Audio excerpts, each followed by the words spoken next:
What is up, dudes and lady dudes? Welcome back to Just Nuts, guys. Today we've got another news video for you. Now I know this news came out actually like yesterday morning, and I kind of missed it. I don't think I really missed it. We just had other news, and I just was really on a lot of time constraints over the last like 2 days. So I'm getting to it now because there is one card here that I really think is interesting. We've got the last, I think, 4 cards for the OCG's Collection Pack 2020, which is really hype, especially with this last card we're going to take a look at here. So without further ado, I say we just jump right in and just start get reading on this, all right? First up, we've got Powered Crawler. This is an Earth Machine, level 7 monster with 2,700 attack and 2,000 defense. You can only use his first effect once per turn. And his first effect reads, if this card is normal or special summoned, you can destroy one monster your opponent controls with attack that is less than this card's attack. Second effect, all opponent's monsters must attack if able. Okay, interesting card. I think the first effect is actually pretty solid. I mean, it's just a pop on summon. I like that kind of priority, like stuff like trigger effects like that on summon, because they force your opponent to like react to the card, and you don't get to like summon this and then have your opponent potentially do something to this card before you even get a chance to activate its effect. So that's really nice in my opinion.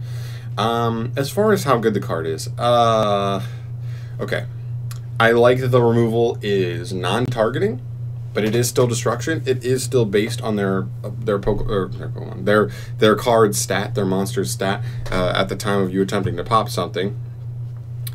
But it still destroys. And at the end of the day, I think the biggest problem with this card is that this card doesn't summon itself. This is a level 7 body that just can sit in your hand if you have no way to get this on the field. Now, I know it's an Earth Machine, so it might have some good synergy with stuff like Infinitrax or Machina, some stuff there. But I don't think this card is overly insane. And without like a particular strategy that can like kind of like drop this card out of your hand or wherever, deck even, at a moment's notice, I don't think this card will see much play, but I guess if there is a strategy that can do that, he could be a little something interesting, right?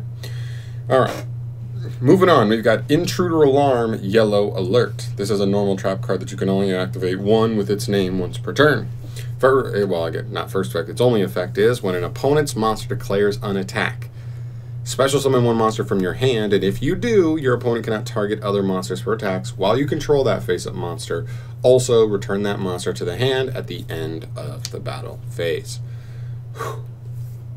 Okay, so pretty much the idea here is just like a battle trap. It's not very good. I mean, even stuff as powerful as the like Mirror Force cards are largely considered like just super weak at this point. Like, unless your opponent plays specifically into them, they really aren't going to be like stealing you a ton of wins even today. And this card is just weaker than those. One thing I would say is, if you combine this card with like something like this card, you could literally just special him during your opponent's battle phase, pop a card, and then he returns back to the hand, and you can you know, get that resource back, I guess. I mean, you'd probably just want this card like on the field anyway. I also love that your opponent can't attack anything, can only attack him, and then he forces your opponent to attack if they're able. So they if these cards in tandem are actually pretty interesting, but like this is very specific, very niche. So still a cool card, but like I just think outside of casual, I don't think it's going to be that impactful.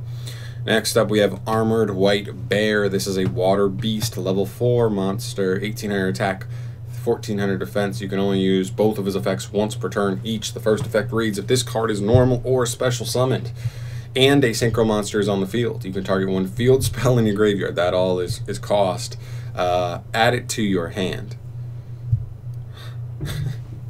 Second effect, if this card is destroyed by battle and sent to the graveyard, or this card in your possession is destroyed by an opponent's card effect and sent to your graveyard, you can special summon a level 4 lower beast straight from the deck, except for another copy of itself. So first and foremost, what do I like? I like the second effect. I mean, I think it's a little too destruction reliant and reliant on your opponent in general. See, the reason like something like Unchained works is that, like, one, it doesn't always rely on your opponent to destroy itself. You can destroy your own cards, which is nice. And two, when your entire archetype can't be destroyed, like because you'll just float no matter what, it really puts pressure on your opponent to be able to find ways to like out every card you have without destroying it, and it really like can grind on them. And if they're not playing a deck that has easy access to non-destruction removal, it can really apply pressure. if this card's not an archetype that also all wants to be destroyed, then this card's kind of a problem. Like, it just doesn't do enough. I like the float effect. I think the float effect is great, but you can't destroy him yourself. You have to rely on your opponent, which won't always be possible. And for the first effect, this first effect started off so nice for me. I was like, okay, only needs to be normal special summon. What's next? Okay, a synchro monster has to be on the field. It takes a little bit of setup, but if the payoff is there, we're in there.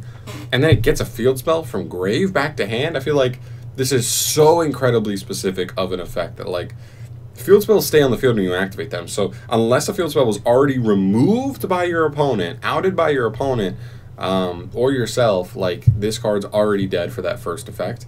You have to have the synchro on the field, and it would have had to have been presumably without your normal summon, because that's what you're planning to do with this guy, just to get that field spell back to hand. I just think this card is so many ifs, ands, or buts, and then just not enough in actual practice. I think in theory he could have some really cool uses, but just too reliant on your opponent's destruction, and its first effect is like, oh my god, like virtually almost unresolvable in so many duels. So staying away from this generally, I think that is fine. I think he's like actually not even the worst, like in a casual deck like floater for a beast archetype, but that's about it. And then we move to the last card. So this is the interesting card here. This is Fire Flint Lady, okay? She is a fire warrior. She's level 1 with 100 and 100 stats, so very, very weak, but that's not important. You can only use her first and second effects once per turn each. First effect, if you control a warrior monster, you can special summon this card from your hand. Second effect, you can send this card you control to the graveyard as cost to special summon a level 4 lower warrior from your hand, and if you do, your opponent's card effects cannot target it this turn.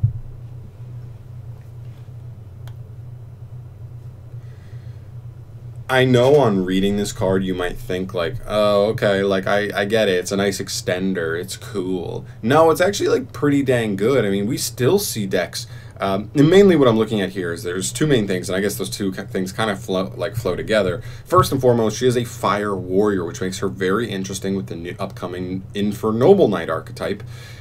Mainly because Infernoble Knights, one, already in the OCG seem like they are a legitimate threat, and two, they haven't even had an extender like this yet implemented into the deck, which lets you play through certain hand traps, through certain disruptions, and just have a great extender to make use of.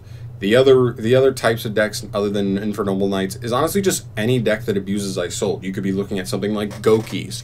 Like Goki was literally tier 1 at one point in our game, and if this card was in the game when Goki was tier 1 2 years ago, or whenever, 2.5 years ago probably, I guess it was when that was, this card would have been the best extender in the deck. We had stuff like Junk Ford, Photon Thrasher, stuff that you had to summon before your normal summon, and then if you got like disrupted from there, you were kind of screwed. But this card allows you to do your normal summon, get disrupted, and then from there even allow you to continue to extend, which is really nice. The setup is so easy. Just get any warrior on board, super clean, and the extension from hand is really interesting, specifically in something like Goki, where if you get 2 Gokis on the field to like link off, you're gonna search 2 cards, and those 2 cards are probably, one of them is gonna be a rematch, which is gonna get you 2 more monsters back to the field, and you're able to just stockpile resources and just get so many resources going. So I think this card is really interesting. I'm really curious to see, because I'm almost positive once we get this card implemented into the TCG at some point, whatever set it's imported in, this card will 100% be one of the best cards to play in any deck that tries to just turbo ISOLDE out. Infernoble Knights, Gokis, just generic like Dark Warrior decks as well. This card is really spicy. I'm a big fan. I think this card is pretty clean. It's searchable, so you don't have to search a starter necessarily. You could also search an extender with something like Reinforcement of the Army type stuff, which is pretty cool. So yeah, I think the potential of this card is huge in any ISOLDE deck, and this could be a card that could get ISOLDE closer and closer to being pushed over the ban-worthy discussion, but we'll have to wait and see on that. I think this is really interesting. I'm curious to see how those decks will develop with this card implemented into them, and yeah, I think that's pretty much going to do us for it. Do it for us. What did I say? Whatever. So yeah, I think these 3 are just like better in theory than in practice, unfortunately, but I think this card legitimately can make ISOLDE decks. I think it's just like a really nice power creep card. You could draw later in the duel, it still works. That's why it's like better than like junk forward and stuff in certain situations, because junk forward you have to have no monsters on the field. Same thing with Photon Thrasher. So yeah, I'm digging this card a lot for sure. I'm definitely going to be trying to pick it up whenever it comes out. So guys, let me know your thoughts down below on these new cards, specifically Flint Lady. I'm the most curious about that one, but also if any of these other 3 cards actually you think there's more use than what I gave them credit for, definitely let me know in the comments down below. I'm curious to hear your thoughts on that, and I will see you guys in the next video. Thank you for watching. Subscribe if you haven't. Peace.